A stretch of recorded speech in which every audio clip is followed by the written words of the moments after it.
धरिला पंढरीचा चोर, गळा बांधून या दोर. धरिला पंढरीचा चोर, गळा बांधून या दोर. हृदय बंदी खाना केला, आत विठ्ठल कोंडीला. धरिला पंढरीचा चोर, गळा बांधून या दोर. शब्दी केली जडाजुडी, विठ्ठल पायी घातली बिडी.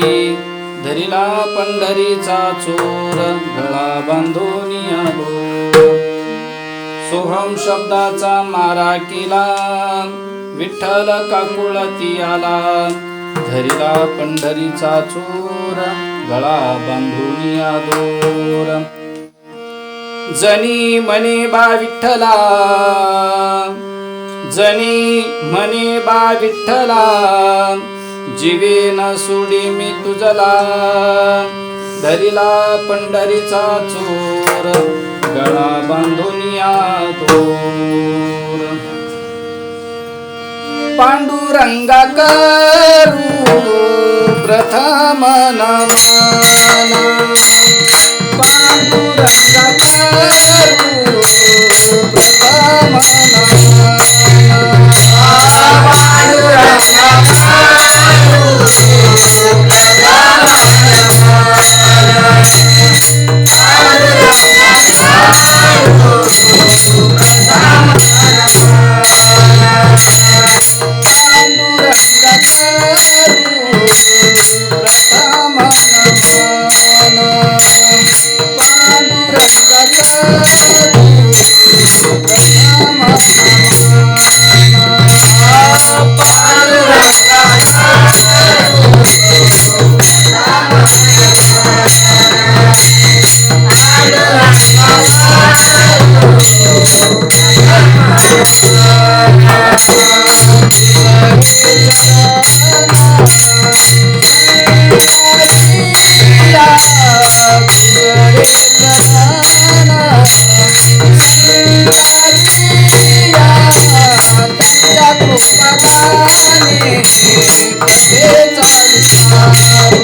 धन्य धन्य एकनाथा.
प्रस्तुत कीर्तनरूपी सेवेकरता निवडलेला अभंग जगद्वंद्य महाराष्ट्रभूषण भगवान परमात्म्याच्या लढिवाळ भक्त असणाऱ्या श्री संत जनाबाई महाराज यांचा 5 चरणाचा भगवान पांडुरंगाशी युक्तिवाद करून त्याला बंदिस्त करणाऱ्या, ताब्यात ठेवणाऱ्या श्री संत जनाबाई महाराज यांचा अभंग आपण गेल्या 16 दिवसापासून आजचा हा 17वा दिवस चिंतनाकरता निवडलेला आहे.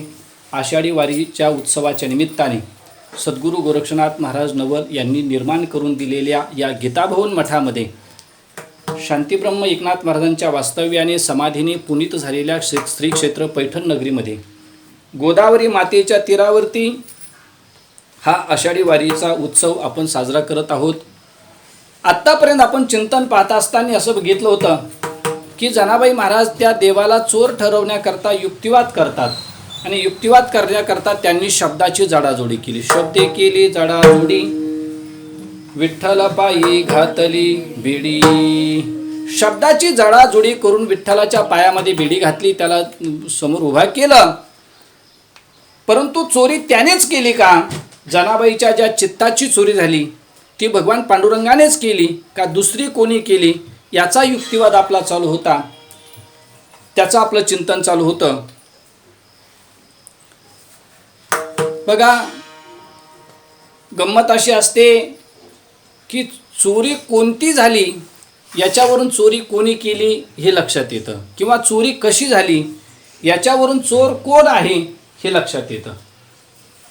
गोकुळामध्ये ज्यावेळेस एका गवळणीच्या घरी चोरी झाली, सकाळी ती गवळण उठली आणि सकाळी उठल्याच्या नंतर बघितलं तिनं आपल्या घरात चोरी झाली.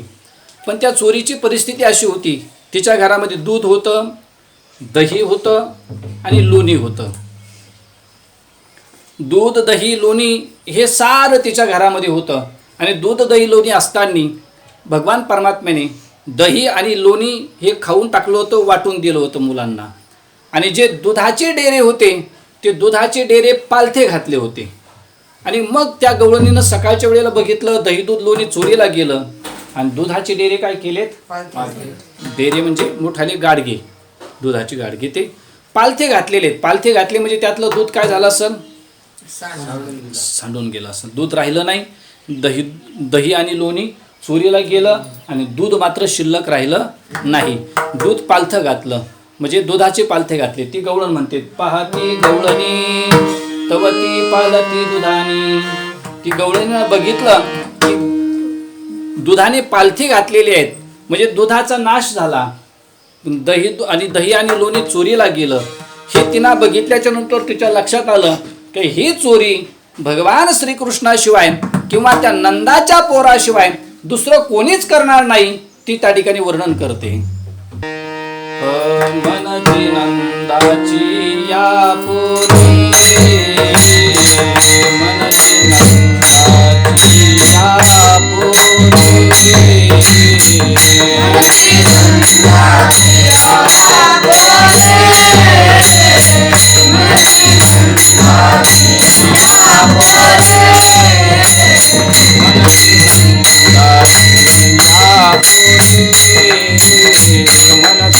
या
तिनं सांगितलं आज जी चोरी झाली ती खरोखर नंदाच्याच पोराने केली कारण की नंदाच्या पोराच्या व्यतिरिक्त असा दुसरा चोरी करणारा कोणी नाही.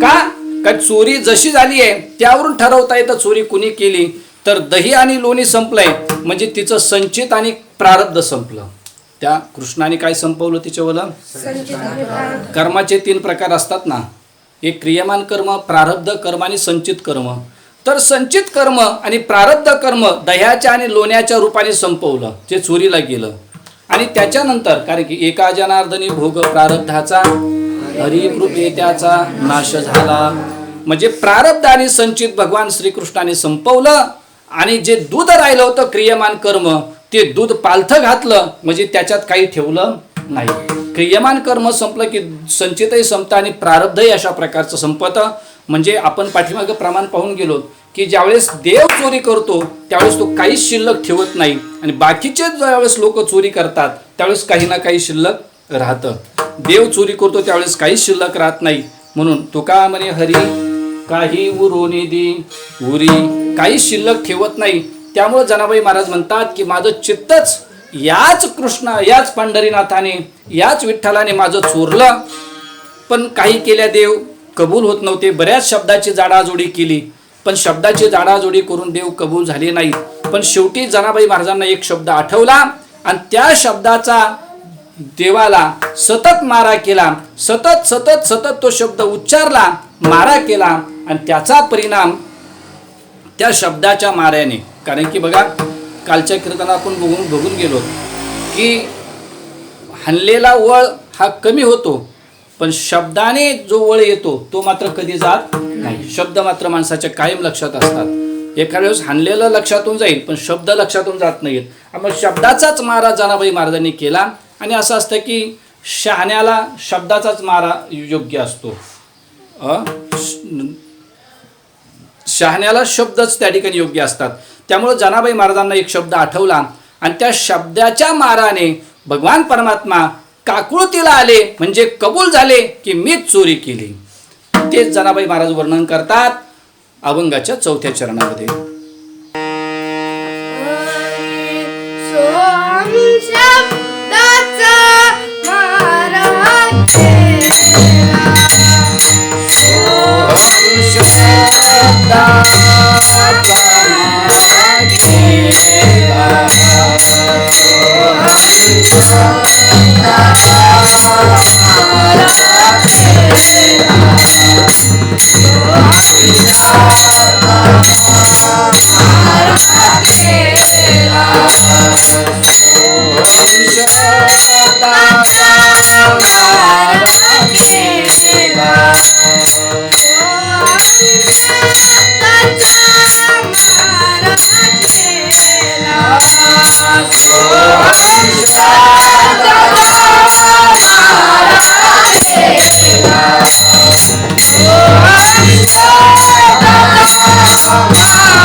शब्दाची जाडाजोडी करत असताना जनाबाई महाराजांना शब्द सापडला, तो म्हणजे सोहम शब्द. जनाबाई महाराज म्हणतात मी त्या सोहम शब्दाचा मारा केला आणि त्याचा परिणाम भगवान परमात्मा काकुळतीला आला. काय आहे हा सोहम शब्द?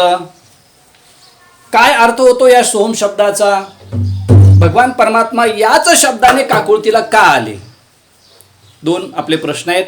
एक तर सोहम शब्दाचा अर्थ काय होतो आणि भगवान परमात्मा याच सोहम शब्दाने काकुळतीला का आले?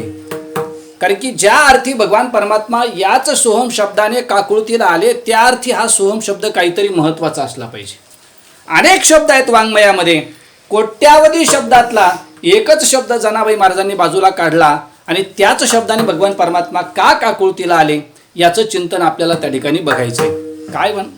काय झालं बघा, या अभंगाचं चिंतन करत असताना सुरुवातीला असं वाटलं होतं की 23 दिवस कीर्तन करायचे. आपल्याला त्या 23 दिवस या अभंगावर कीर्तन करता येतील का? म्हणजे 23 दिवस चिंतन करता येईल का आपल्याला? कमी वाटत होतं आपण. पण आता एक एक शब्द ज्यावेळेस सोडायची वेळ येते त्यावेळेस आता असं वाटायला लागलं 23 दिवसात अभंग संपेल का? कारण की या सोहम शब्दाचंच इतकं मोठं चिंतन सापडलंय किंवा इतकं प्रश्न तयार झाले त्या सोहम शब्दामध्येच की अजूनही 10-15 दिवस आपण याच शब्दावरती चिंतन करू शकतो. किती महत्त्वाचा आहे हा सोहम शब्द. वाङ्मयामध्ये संतांनी हा सोहम शब्द खूप जपून वापरला, खूप महत्त्वाच्या ठिकाणी वापरला. ज्ञानोबारायांच्या ज्ञानेश्वरीमध्ये सोहम शब्द हा जवळजवळ 18 वेळेस प्रत्यक्ष स्वरूपाने आला आणि अप्रत्यक्ष स्वरूपाने अनेक वेळा त्या ठिकाणी आलेला आहे. तुकोबारायांच्या वाङ्मयामध्ये सुद्धा सोहम शब्द आला, नाथांच्या वाङ्मयामध्ये सोहम शब्द आला. आपण चिंतनामध्ये त्या ठिकाणी बघत आपण पुढे चालणार आहोत. कित्येक काही संप्रदायाचे लोक या सोहम शब्दाचं चिंतन करतात, सोहम शब्दाचं मनन करतात. मग इतका महत्त्वाचा आहे का सोहम शब्द?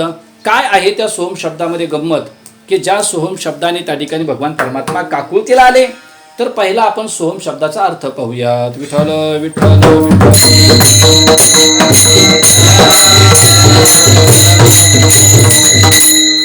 सोहम ही एक अवस्था आहे, सोहम हा एक बोध आहे. ती अवस्था, तो बोध ज्यावेळेस प्राप्त होतो त्यावेळेस त्या ठिकाणी मनुष्य उच्च दर्जाला प्राप्त होतो. ही परमार्थातली सर्वात उच्च दर्जा आहे, उच्च त्या ठिकाणी भूमिका आहे ती म्हणजे सोहम. जसं प्रत्येक कार्यामध्ये एक उच्च दर्जा असतो, जसं पद जर बघितलं भौतिक पद तर सर्वोच्च पद आहे ते राष्ट्रपतीचं.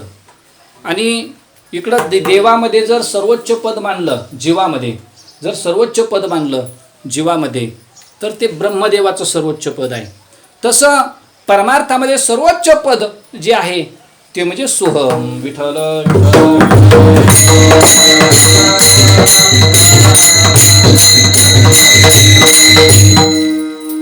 बऱ्याच ठिकाणी तर असं वर्णन आलंय की सोहम भाव प्राप्त झाल्याशिवाय ग्रंथही वाचता येत नाहीत किंवा ग्रंथ वाचून उपयोग नाही. आणि सोहम भाव प्राप्त झाल्याशिवाय भजनही करता येत नाही किंवा सोहम भाव प्राप्त झाल्याशिवाय देवाची भक्ती सुद्धा करता येत नाही. अशी त्या ठिकाणी आपल्याला या सोहम शब्दाची ख्याती वाङ्मयामध्ये पाहायला मिळते. ज्यावेळेस भगवान श्रीकृष्णाने गीता अर्जुनाला सांगितली आणि त्या गीतेवरती ज्ञानोबाराय व्याख्यान करायला लागले त्यावेळेला ज्ञानोबाराय म्हणतात की जर या गीतेमध्ये जर माणसाला रममान व्हायचं असेल, गीतेमध्ये जर त्या ठिकाणी माणसाचं मन गुंतवायचं असेल तर तो मनुष्य किंवा गीतेमध्ये कोण रममान होतो, गीता ही कोणाला गोड वाटते तर तो मनुष्य सोहम भावाने युक्त झालेला असला पाहिजे. जे अपेक्षी जे विरक्ती सदा अनुभवी जे संती सोहम भावे पारंगती रमी जे जेथा. ज्ञानोबाराय म्हणतात सोहम भावे पारंगती रमी जे जेथ. जे सोहम भावाने पारंगत झालेले आहेत, सोहम भावाने युक्त झालेले आहेत तेच माणसं या गीता तत्वावरती रममान होऊ शकतात. म्हणजे ज्ञानेश्वरी वाचायची असेल तर गीता वाचायची असेल तर अगोदर सोहम भावावरती आरूढ व्हावं लागेल आणि सोहम भावावरती आरूढ झाल्याच्या नंतर त्याला ती गीता ज्ञानेश्वरी वाचता येईल. जसं एखाद्या पत्नीला पतीची सेवा करायची असते, पती सोबत राहायचं असतं तर अगोदर तिला स्वतःला त्या पतीचं म्हणून घ्यावं लागतं. मी आता कोणाची आहे, यांची आहे, त्यांच्या नावाचं मंगळसूत्र ते गळ्यात काळा मणी घालते, याचाच अर्थ की या शरीरावरती संपूर्ण अधिकार त्या पतीचा आहे. ज्या पतीच्या नावाने तो काळा मणी गळ्यात घातला त्या पतीचा या शरीरावरती अधिकार आहे. कारण की स्त्री ज्यावेळेस गळ्यामध्ये काळा मणी घालते त्यावेळेस त्याचा अर्थ काय असतो, या शरीरावरती त्या पतीचा अधिकार आहे. जसं आपण गळ्यात तुळशीची माळ घालतो याचा अर्थ असा असतो की या शरीरावरती आता देवाचा अधिकार आहे असा त्याचा अर्थ होतो. तसं स्त्रीना काळा मणी गळ्यात घातलं की समजायचं हिचं लग्न झालेलं आहे. म्हणजे एक मनुष्य मला म्हणे, महाराज स्त्रीचं लग्न झालेलं कळतं कशावरून, गळ्यात मंगळसूत्र घातलेलं आहे, काळा मणी घातलेले आहेत, याचा अर्थ त्याचं काय झालेलं आहे, लग्न झालेलं आहे. मला म्हणे मग पुरुषाचं लग्न झालंय कशावरून ओळखायचं, कशावरून ओळखायचं पुरुषाचं लग्न झालंय. म्हटलं पुरुषाचं लग्न झालेलं ओळखायला वेगळं काही नाही, त्याच्या चेहऱ्यावरूनच कळतं याचं लग्न झालंय का नाही. म्हणजे आपल्याला हा मुद्दा सांगायचा आहे की पत्नीला जर पतीचं व्हायचं असेल तर अगोदर तिला त्या ठिकाणी समर्पण करावं लागतं. तसं आपल्यालाही त्या ठिकाणी देवाची भक्ती करायची असेल तर अगोदर सोहम भाव जागृत झालेला पाहिजे. पण काय सोहम म्हणजे काय नेमकं सांगा ना. विठ्ठल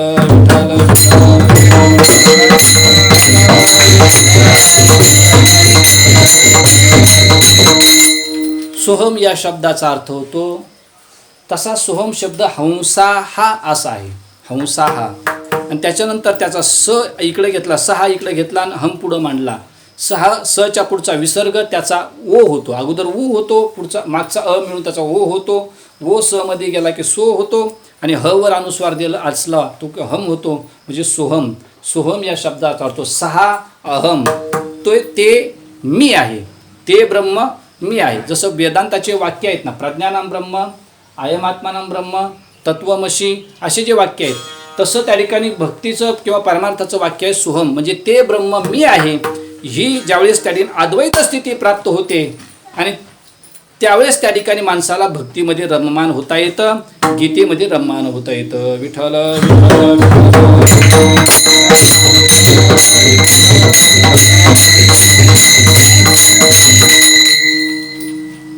तुकोबाराय सुद्धा ठिकठिकाणी वेळोवेळी त्या सोहम मंत्राचा त्या ठिकाणी आपल्याला उपदेश सांगतात. तुकोबाराय म्हणतात, मी या जगाकरता अंधाळा झालो, आता मला फक्त देवच दिसायला लागला, किंवा मी शून्य सारून बाजूला सहज अशा प्रकारचा मी अवस्थेला प्राप्त झालो आणि सुखाने आता आनंदात मी राहतो. तुकोबाराय सुखाने कसे झाले, सुखाला कशाने प्राप्त झाले याचं वर्णन करत असताना तुकोबारायला विचारलं, महाराज तुम्ही कशाची त्या ठिकाणी साधना केली, काय केलं, तर ते सांगत असताना तुकोबाराय सांगतात, ऊर्ध्वमुखे आळविला सोहम शब्दाचा नाद. ऊर्ध्वमुखे आळविला सोहम शब्दाचा नाद. रूप जागविला दाता देवोनिया चंद. रूप जागविला दाता देवोनिया चंद. देवोनिया लादान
शिखरी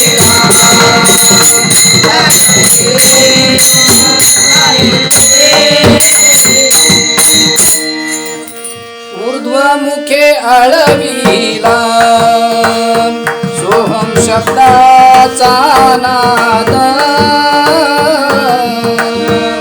तुकोबराय म्हणतात त्या सहज अवस्थेत जाण्याकरता, सुखाने मी ज्या अवस्थेत निजलो तिथं जाण्याकरता मी जे केलं ते म्हणजे ऊर्ध्वमुखे आळविला सोहम शब्दाचा नादू. म्हणजे जनाबाईने सुद्धा देवाला सोहम शब्दाचेच फटकारे दिले, सोहम शब्दच आळवला.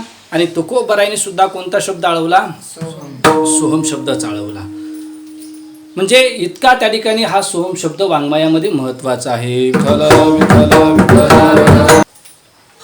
जे ज्ञानी लोक असतात ते ज्ञानी लोक सुद्धा जो ज्ञानाग्नी करतायत किंवा ज्ञान यज्ञ करतात. ज्ञानोबरायांनी 4थ्या अध्यायामध्ये सुंदर वर्णन केलं त्या ज्ञानयज्ञाचं. ज्ञानी लोक तो ज्ञानाग्नी कसा प्रदीप्त करतात, ज्ञानयज्ञ कसा करतात, त्याच्यामध्ये सुद्धा जे त्या ठिकाणी मंत्र म्हटल्या जातात ते सुद्धा सोहमतेचेच म्हटल्या जातात हे ज्ञानोबराय सांगतात. ते तर सोहम मंत्रे दीक्षिती इंद्रिय कर्माची आहुती हे ज्ञानानळी प्रदीप्ती दिया. तिथं सुद्धा ते दीक्षित लोक, ते यज्ञ करणारे लोक सोहम मंत्राचीच अशा प्रकारची साधना करतात आणि सोहम मंत्राच्या साधनेनंच ते ज्ञानाग्नी अशा प्रकारचा प्रदीप्त करून आपला ज्ञान यज्ञ त्या ठिकाणी करतात. विठ्ठल विठ्ठल विठ्ठल. आणि तुकोबरायांच्या वाङ्मयात अजून सुद्धा त्या ठिकाणी ह्या शब्दाचं महत्त्व सांगितलं. तुकोबराय म्हणतात ही शरीररूपी एक जमीन आहे.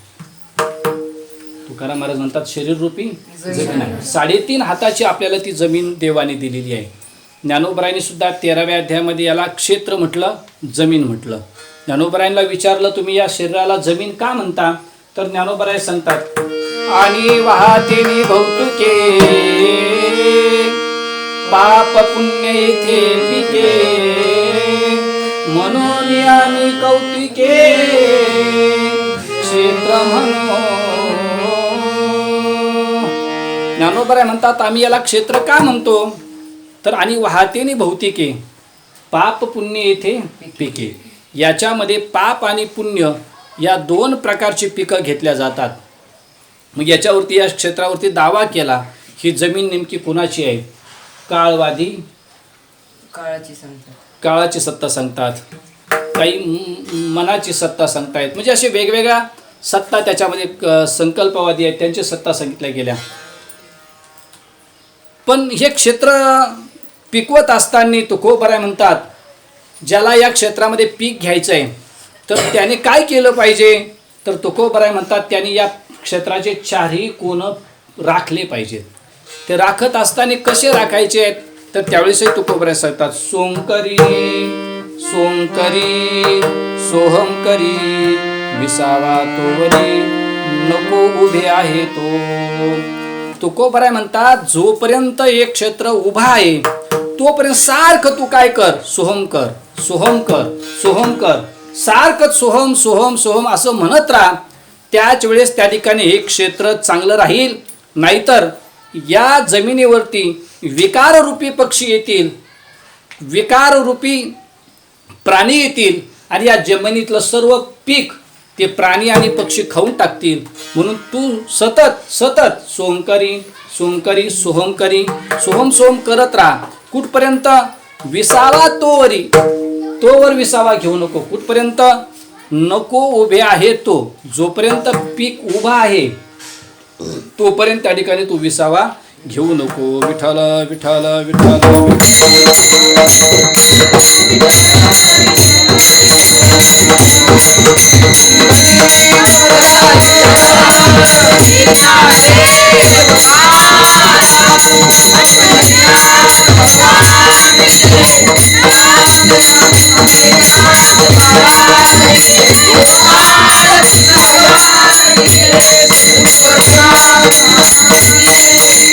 जोपर्यंत शरीररूपी जमीन किंवा शरीररूपी जमिनीत पीक उभा आहे तोपर्यंत, म्हणजे जन्मल्यापासून तर मृत्यूपर्यंत, शेवटच्या श्वासापर्यंत तू त्या ठिकाणी याच्याशी संबंध सोडू नको. सारखं त्या ठिकाणी सोंकरी सोंकरी सोहंकरी.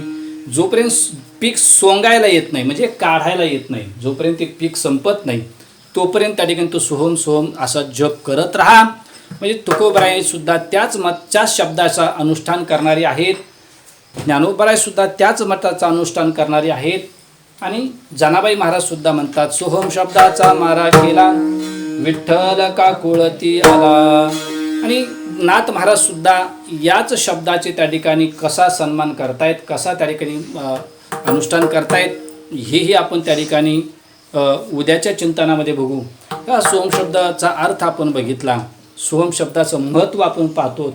पण अजून आपला एक प्रश्न शिल्लक आहे, तो म्हणजे सोहम शब्द उच्चारल्यावर देव का काकुळतीला येतो, देवाला याच शब्दाचा मारा का लागतो, याचा विचार आपल्याला बघायचा आहे.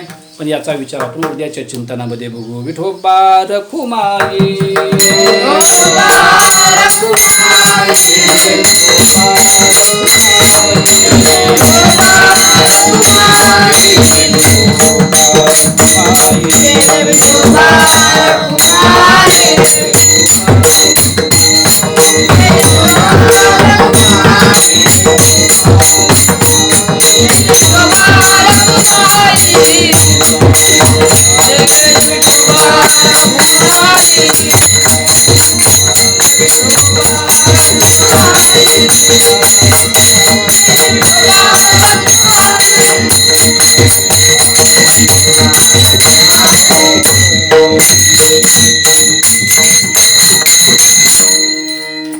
आजची 17व्या दिवसाची कीर्तनरूपी सेवा आपली पार पडत आहे.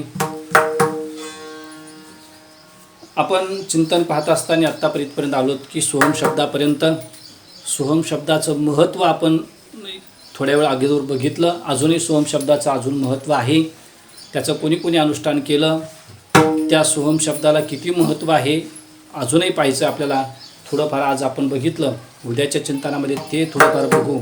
आणि त्याच शब्दाने देव कसा काकुळतीला आला, का काकुळतीला आला, हे त्या ठिकाणी आपल्याला अजून बघायचं आहे. अजून 7-8 दिवस आपल्याला त्याच्यावरती चिंतन करायचं आहे. 6 दिवस अजून चिंतन करायचं आहे. या चिंतनाच्या माध्यमातून, या यूट्यूबच्या माध्यमातून बरेच त्या ठिकाणी आपल्या परिचयाचे व्यक्ती, महाराज मंडळी चिंतन ऐकतात आणि फोन करतात. आपल्या संस्थेचे माजी विद्यार्थी श्री हरिभक्तपरायण सर्वगुण संपन्न गणेश महाराज गायके यांनीही काल परवा फोन केला आणि सांगितलं, महाराज, आम्ही सर्वजण घरातले माणसं दिवसभर शेतातले काबाड कष्ट करून संध्याकाळी घरी आल्याच्या नंतर संपूर्ण कीर्तन आम्ही ऐकतो. ते पती पत्नी दोघंही कीर्तनकार आहेत, चांगल्या प्रकारचे गायक आहेत, चांगल्या प्रकारचे वादकही आहेत आणि दोघंही चांगल्या प्रकारचे कीर्तनं करतात. त्यांच्या धर्मपत्नी सुनीताताई गायके ह्याही त्या ठिकाणी चांगल्या प्रकारच्या कीर्तनकार आहेत आणि दोघंही त्या ठिकाणी हे चिंतन ऐकतात. चिंतनात त्यांना आलेल्या शंकासुद्धा ते परत त्या ठिकाणी विचारतात.